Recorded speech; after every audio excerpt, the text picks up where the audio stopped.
అడుగుతున్నారు. ఏమంటున్నారంటే, ఎందుకు చేత ఈ దెయ్యాన్ని మేము వెళ్ళగొట్టలేకపోయాం ప్రభా అని శిష్యులు అడుగుతుంటే యేసుప్రభు వారు ఏం చేయబోతారని చెప్తున్నారంటే, అందుకైన అల్ప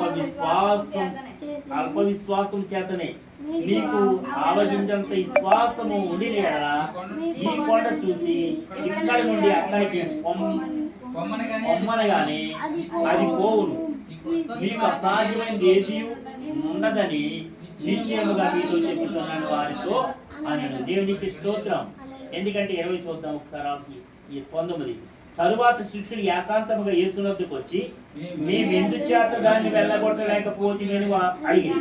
అందుకే ఆయన అంటాడు, అల్ప విశ్వాసము చేతనే మీరు ఆవగంత విశ్వాసం ఉండినేలా ఈ కొండ చూసి ఇక్కడ నుండి అక్కడికి పొమ్మనగానే అది పోవును, మీకు అసాధ్యమైనది ఏదైనా ఉండదని నిశ్చయముగా మీతో చెప్తున్నాను.